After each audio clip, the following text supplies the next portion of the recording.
Welcome, guys, to the Xceleration Fitness Podcast number 21. Yeah. What's up, guys? How we doing today?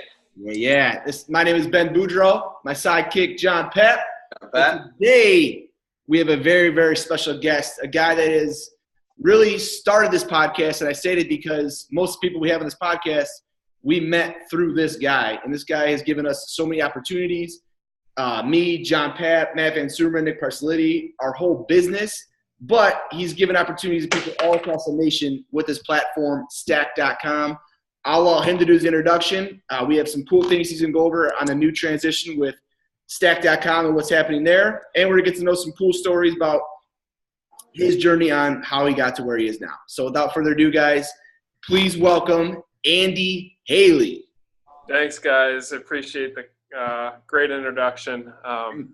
It's been a pleasure working with you guys over the years, and you guys have given me so many awesome articles and videos, and now I'm just fortunate that we've developed this cool relationship, and now I'm on this podcast. Yeah. So real quick, Andy, tell for the listeners out there who don't know what Stack.com is, give a little insight on what that is and what you do for the company.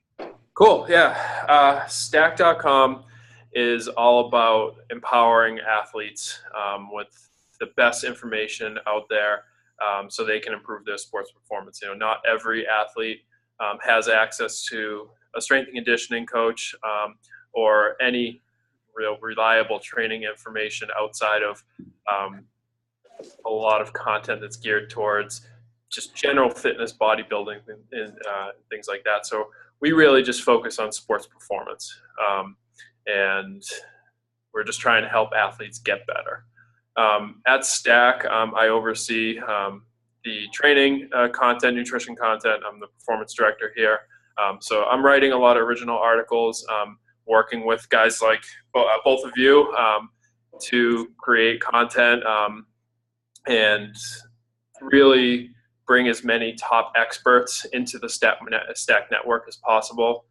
In addition to that, going on video shoots, working with strength coaches on the road, a lot of top athletes, and just trying to get our content in front of as many eyes as possible. Yeah. So I just want to make a note on that. So I'm the youngest here, and back in the day in high school, I went to a very, very small school. We didn't have a strength coach. There was no gyms in town. Like literally, there was not a gym in the town that I grew up in. So there was no sports performance places. And I remember we had the Stack magazines in our gym, and I would read them every month when they came out, or however often they came out. And I would pick them up because literally that was my only source of that kind of information. Because like you just said, like there was the bodybuilding.com, programs and stuff like that. But as a high school kid, I didn't know the difference. But having that specifically for athletes was huge. So you guys are doing awesome things. I mean, you guys have been for a long time, and now your reach is even bigger. So if you don't know Stack.com, guys that are watching this, go there right now to check it out. Absolutely. I got a guilty confession about Stack.com. When Matt Van Sumer and I first started Xceleration, we'd be like, yo, what do you want to do with Luke today? I don't know, man. And we go on Stack.com and we found like a Justin Verlander workout and like used it. He's like, man, this is awesome. I'm like, wow, I'm definitely going back to Stack.com. So yeah, I mean, you guys That's are awesome. great coaches and athletes. I love hearing stories like that. What's really cool now is we're starting to work with athletes who had the opportunity to read Stack in high school, like John did. For a while when Stack was first, started, no one really knew what it was, but we're getting those people that had the magazine in their hands in high school. So when we go and work with this athlete who's, this top tier guy that's about to go play pro, and we're say, oh, we're from Stack. And he's like, oh, I know Stack. I used to read it in high school. I'm like, that's pretty cool. Where the magazine's not going out anymore just because of the industry and how digital is everything now. But, it's just it's cool to know that we get in front of so many athletes' eyes and are able to help them through their process. Yeah, absolutely. So you said that's crazy. I mean, you said it's a digital world. What have you seen really evolve in the last 5 years with Stack? So when I started at Stack, the magazine really was the main focus. Our website was pretty fragmented. pretty new at that point. I've been in Stack for over 7 years now. And then over the years, it's just transitioned more and more to that digital focus, and even more so to video. Video is so important now. People want to see what others are doing, and a lot of times people don't have the attention span to read a 1,500 word, 2,000 word article. So video is just where it is now.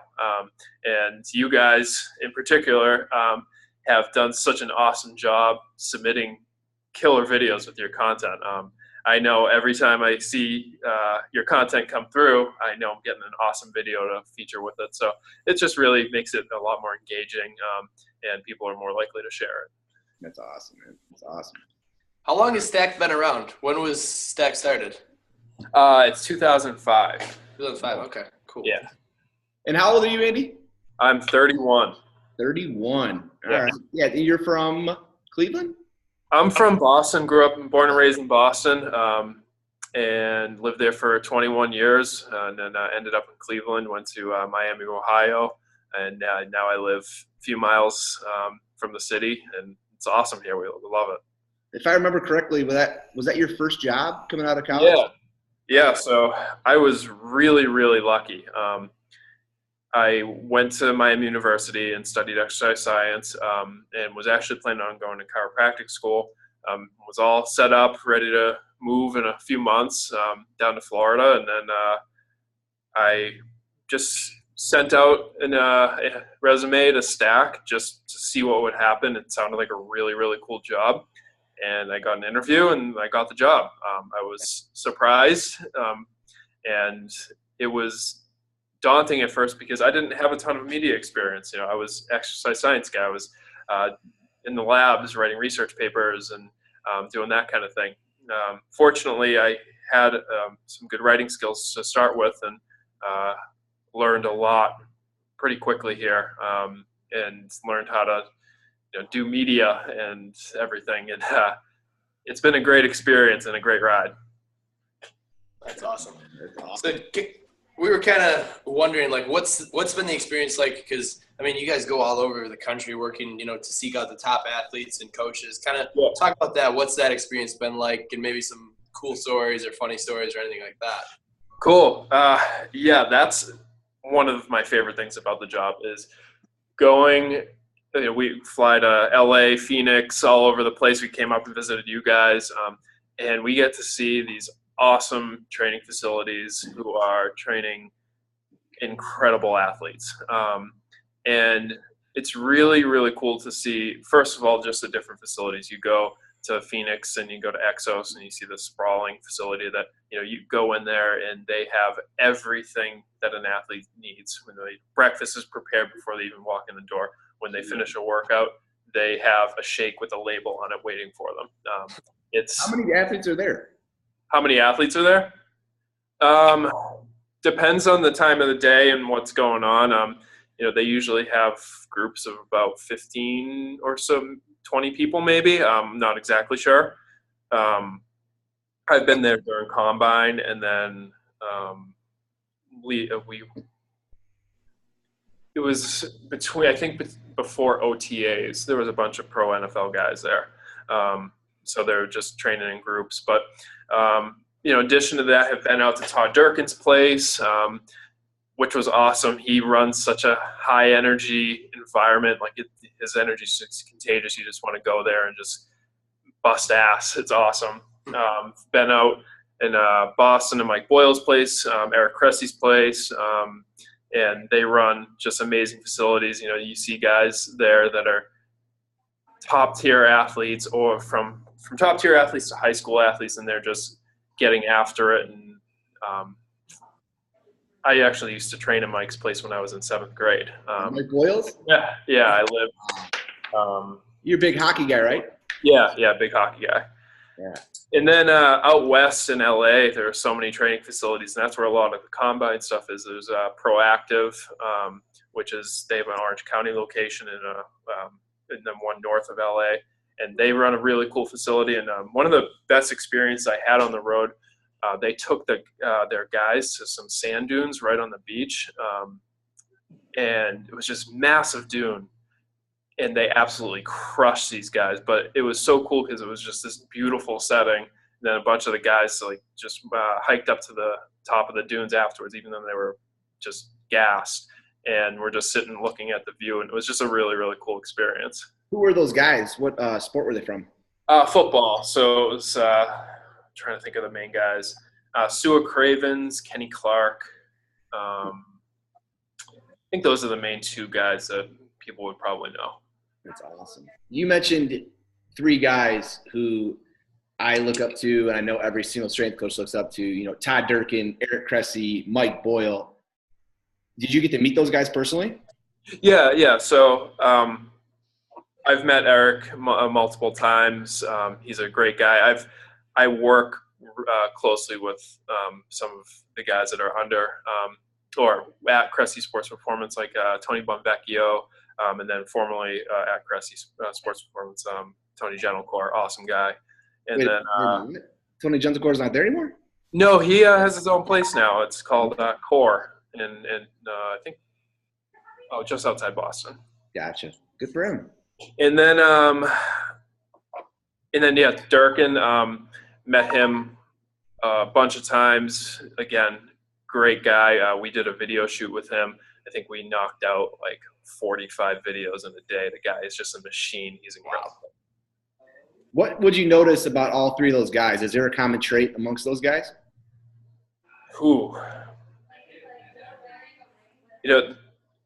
I think they have different coaching styles. Is that my computer doing that? I think so. I don't know if it's mine. It must be. I don't know. My notification's off. Huh. All right. Sorry, guys. They have different coaching styles, 100%. But one thing that I think that's in common is they understand their athletes and they know their stuff in and out. Particularly, I'm trying to think who else to lump in that group. I don't know. Well, they're just sharp guys, and they know how to get the most out of their athletes, and they create buy-in. And I've spent more time with Boyle and Durkin, and they definitely have different coaching styles. But man, they get the most out of their athletes. That's awesome, man. That's awesome.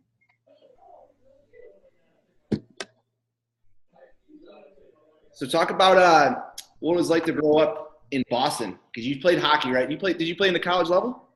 I played club hockey at Miami for a little bit, but yeah, growing up in Boston was cool. There was a lot of opportunity to play hockey. It's everything out there. Played with some great athletes over the years, and ended up playing club at Miami. Fortunately, career was cut short a little bit, tore my PCL my sophomore year, and still playing to this day. And luckily, my knee feels great. I think a lot I can attribute that to the knowledge that I've gained over the years working at Stack. I've been able to really train my lower body to make sure that I don't have pain and hopefully don't end up with arthritis when I'm 50 years old. Just thinking about your job, man, you have such a unique position because you went exercise science. Yeah. And now you're exposed to the best of the best in exercise science. You're exposed to the best athletes. You get to, all day long, work with trainers, work with athletes, and I see you doing the lifting videos. So, it's got to be such a cool job, it sounds like, so many experiences and so many, like, you got a bum knee. Okay, well, I'll just email Eric Cressy. What should I do for my knee? Or, Mike Boyle. You have so much opportunities to talk to these people. It's awesome. Yeah. That's one of the coolest things about the job is that I am essentially researching strength and conditioning all day.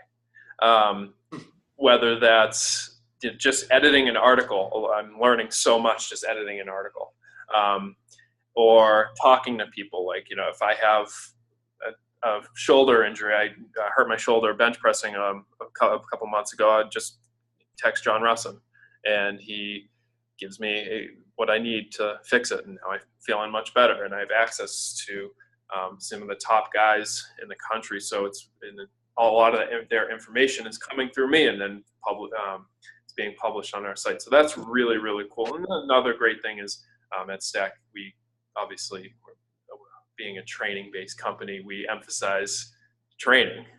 So I'm sitting in our studio right now. You can see our squat rack behind me. If I'm sitting at my desk for a while, feeling a little tight, I can go roll out in the studio, do some back work, loosen up my chest and stuff. And, it helps counteract sitting at a desk for 8 hours a day.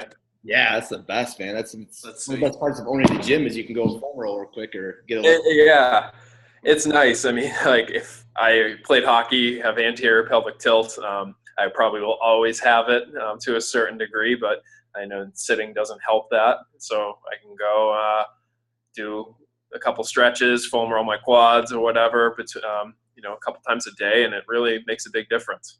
Yeah, definitely. That's sweet. So what are your, you've seen like the top athletes, like you said, like top coaches, like interact with them all, like been to all these facilities. What are some of the top like tips that you have for athletes or even just the general fitness, enthusiasts who just wants to get in shape? Yeah, that's a great question. I think number one is consistency. Number one. You can do virtually any program, and as long as you're consistent with it, you're going to make improvements. Number two is actually try to find a program. Find something that you like and stick with it. It doesn't have to be this crazy involved, cool-looking program that has these exercises that are going to impress people at the gym. Stick to the basics, find your program, and just work your ass off. And then, kind of along the lines of that is I see way too many people and hear about way too many people just trying to do a bunch of stuff to look cool in the gym, whether that's either lifting too heavy and breaking form or standing on a BOSU ball with holding a med ball, having someone tug at their waist with a resistance band, something like that. And it's just like, you know what?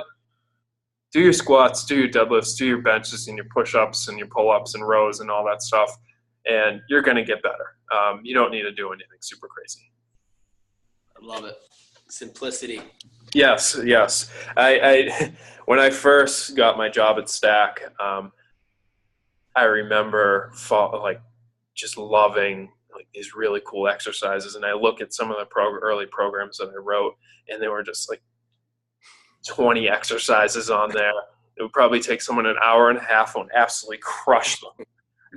We've all been there. Oh my God! Now I look at my programs. It's like 8 exercises maybe. Yeah, and it's all just the basic stuff. And I need to go back and rewrite some of those old programs. I think they're still out there. Probably a little embarrassing. On the website? Somewhere, probably. Somewhere buried deep. Speaking of that, like, if you could share this, have you had anybody like reach out to you and write you just like some ridiculous articles and like, dude, I cannot put this up? Like, have you had any stories like that? Because I know you work with so many people. Yes. It has happened. It's not all the times. For the most part, people do write legit stuff. It's not the toughest thing is that I have to separate my own training philosophy that I've developed over the years from someone else's, because there's not one way to train. Right. And because I like something and someone else recommends something different doesn't mean that it's wrong. So I have to separate myself from that and just make sure that it's accurate and isn't going to hurt someone. So it has happened where I've had a decline in article because it's just totally wrong. Or if we have 7 articles on the site about why you shouldn't do an exercise, and then someone writes a whole entire article about why this is such a great move for athletes, I probably have to decline that. Yeah. And that's something a little bit that we used to not do such a good job of, and we're trying to have a more consistent voice, and probably in the last couple of years. Yeah. Well, speaking of changing up a little bit, you got some exciting news about Stack.com, right? Yeah. So we were recently acquired by a company called Blue Star Sports. I never heard of them before they acquired us, and but it started as a sports, a youth sports like payment and scheduling platform, and they had some explosive growth. Jerry Jones got involved with them, and then they had some investment from the NFL, and they acquired us to be their content arm. So they're basically trying to own the youth sports space, from camps to content and education with us to recruiting services and the software and scheduling platforms and everything. So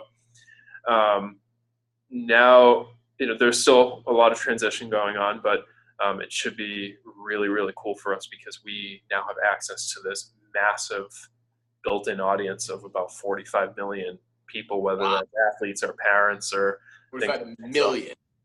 What'd you say? 45 million. Yeah, and we have a big audience already, but that's going to allow us to really get back to our roots a little bit and really focus on sports performance training, because we were doing a little bit more fitness stuff for a while, and that's great, and we're going to continue to do that. But we're going to try to shift back more towards the sports performance content. So are you guys still keeping the name Stack, or will it be Blue Star? Yeah, we're going to be Stack. Awesome, man. Cool. Well, Andy, so at the end of these podcasts, we have a little fun. It's called a rapid fire session. Okay. You know who Andy Haley is here. Are you cool with us? Yeah, what do you got? All right, man. I'm going to ask you some questions. Just answer right off the top of the dome. Whatever you got is what you got. Okay. All right, man. So if you could have an endless supply of any food, what would you get? Steamed clams. Holy shit. That's the first time we got that. Steamed? Yep. I'm from New England, man. Steamed clams. Okay, it makes sense. Is that a Boston thing? Yeah, steamed clams. I've ever had a steamed clam. My ultimate meal, first of all, unless you're from New England, you don't know what a real steamed clam should taste like. Okay. And my ultimate meal would be like clam chowder, steamed clams, and lobster. Like that's. I'm sure I can do. What does steamed clam even taste like? What's it? I mean, you've never been to a clam bake? Nope. I think okay. They have clam bakes in Ohio, and they're super popular. But it's not New England clams. The clam bake was something different in my high school. Yeah. They what do they taste like? I don't know. They're a little sweet, I guess. Sweet. It's really hard to describe. Well, I'm definitely going to try steamed clams, but I got to find somewhere in Michigan that's legit. You won't find them unless you go to New England. You go to Boston. You go to Boston or Maine. All right, let's all go out there then. All right, if you were an animal, what would you be and why? Probably a bear, because they're super strong, but at the same time know how to relax and also eat fish. Yes. All right. They probably okay, makes sense. Okay, this is a deep one here. What is one goal you'd like to accomplish during your lifetime? Ooh. I think, probably the easiest goal would be to have a happy and healthy family. But I feel like that's a little cliche. So I want to travel to every continent except Antarctica. You recently got so far. I follow you on Instagram and I see you're traveling everywhere, man. You were in Asheville, but before that were you in Europe? Yeah, we went to Italy. That was awesome. Is that just you and your wife? Yep, that was great. So is that the baby moon? Kinda, yeah. Yep. Okay. When you were little, who was your favorite superhero and why?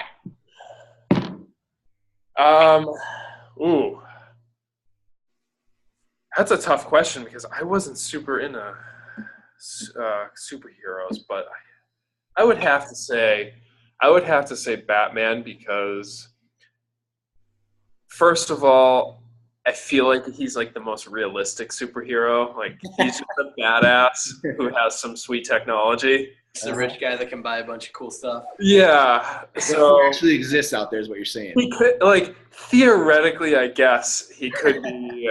It could be like a Navy SEAL with some sweet technology in a bat suit. But I would have to say Batman. All right. Well, segueing into this, who is your hero? This could be parent, a celebrity, some influential person in your life, but who is your hero? Ooh, man. Yeah, it's deep, dude. That's tough. I haven't given this much thought. All right, let's come back to it because let's come back to that one. John's got a cool one for your phone. Yeah, okay. So are you on your phone or your computer right now? Computer. All right. So pull out your phone, go to text or whatever, and go to your Emojis screen and give us your top 5 emojis. All right, hold on. Andy, just so you know, we completely stole this from Kevin Warren and Justin Ochoa. Yeah. All right, I have – this is weird because there's a birthday cake on here, and I have never used that emoji.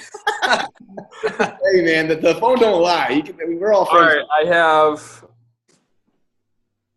I have this a smiley face with the teeth showing. I have thumbs up. I have fire. I have poop, and I have beer. Hey, that is a man right there. That's a happy man. Go. Passion, fire, and poop. That's awesome. Yep, I'm sure. Yeah, fire and poop are probably combined in one single text. All right, one more question, then we're coming back to the hero. Actually, 2 more questions. All right. If you could pick a 90s, you're 31, so this is perfect. If you could pick a 90s music group to be in, what group would it be? Or it could be this is easy. I would 100% pick Nirvana. Nirvana, nice. Because Okay. when I did dabble with the guitar in like 3rd and 4th grade, Come As You Are was like the only thing I could play. That's awesome, man. Okay, next question.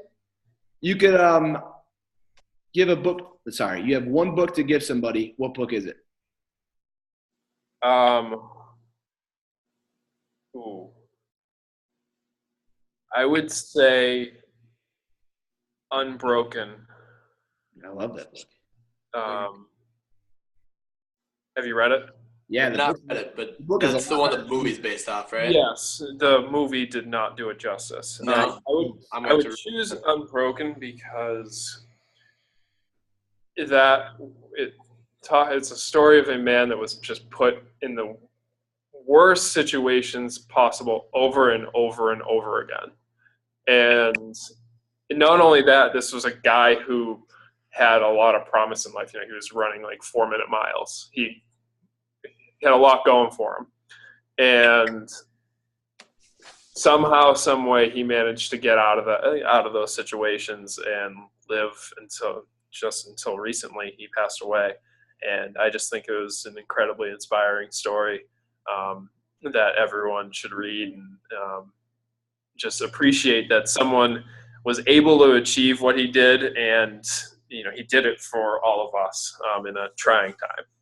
Mm-hmm. That's awesome. Yeah, Angelina Jolie, she's good looking and all, but she did a terrible job with that movie because it's like. Yeah, I did not like it. I wish Christopher Nolan did it.